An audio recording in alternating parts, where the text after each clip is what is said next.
Ümumiyyətlə qadınlar sizə çox müraciət eləyir. Əgər 100 nəfər varsa, onun 90 nəfəri qadındır. Qadındır. Bu nə ilə dəyərləndirirsiniz? Yəni qadınlar qadına daha çox etibar edir, yoxsa Azərbaycandakı kişi egemenliyinin üstünlüyü deyək belə.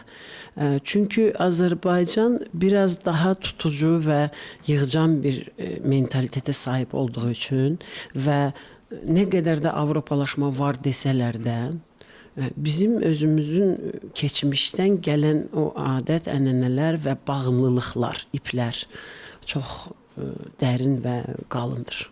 Həqiqətən, bəli. Onları qoparmaq asan deyil və qadınlarımızın hal-hazırda güvənə biləcəyi, gedə biləcəyi, sakit, evində problemi olmadan, yəni ata, ana, qohum, əqrəba və yoldaş. Və burada artıq müraciət qadının qadına olur. Amma başqa ölkələrdə təbii ki, mən işləmişəm, bu belə deyil. Orada daha çox üstünlüyü əks cins təşkil edirdi. Qadınlar daha çox müraciət edəndə necə olur? Məsələn, deyirlərmi ki, biz çoxlu belə əzələ istəmirik. İdman istəyirik, amma söz arası belə, yəni deyirəm ki, kobud, daha çox kobud görünmək istəmirlər. Hə, çoxsu da deyir ki, sizin kimi olmaq istəmirik. Mən utandım bunu deməyə. Yox, problem yoxdur. Mən bunları normal qəbul edirəm. Çünki insanların bəzən söz ehtiyatları onların düşüncələrini tamamlaya bilmir. Problem buradan doğur, yəni əslində.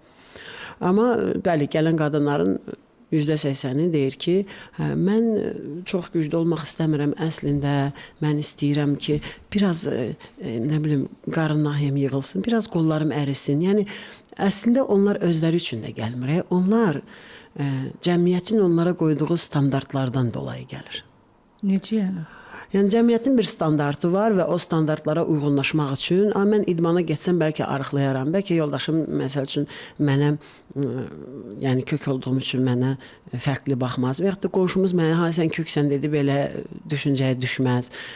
Özü üçün gələn qadınlar əsla mən əzələ istəmirəm sözünü eşitməmişəm. Sadəcə məşqə gəlir. Bəli.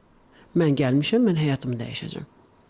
O zaman tamam deyirəm, gəlin, başlayaq. Digərləri üçün gəldiklərinə görə onların yəqin ki, məşq müddəti elə də uzun olmayacaq. Çünki maalesef elə olur. Bəli. Sevmirlər, sevmədikdə. Sevmək deyil də, bilirsiniz necədir Aytan xanım? Biri var ki, siz öz qəlbinizdəsiniz, o qəlb sizə xoşdur, rahatdır, oturursunuz və rahatdır sizin üçün. Bir də var, sizi başqa bir çərçivəyə salırlar və deyir ki, sən burada oturmalısan. Amma o çərçivə sizə uyğun deyil. Məsəl üçün, sizin formavız ovaldır, amma o çərçivə dördkünçdür. Sən o çərçivəni doldura bilməzsən. Və insanların gəldikdən sonra düşdükləri ortam onları yorur. Mən başladığımda idmana 28 yaşındaydım, amma mən bir gündə olsun düşünməmişəm ki, mən yoruldum, mən bu idmanı buraxmaq istəyirəm və yaxud da bu necə bir həyatdır və yaxud da mən yumurta yeməkdən bezdim. Ən çox istifadə etdikləri söz. Və deməyim odur ki, mövzunu yaymayım, insan özü istədiyi bir şeyin ağrısını və acısını dözür. İstəsə. Bəli.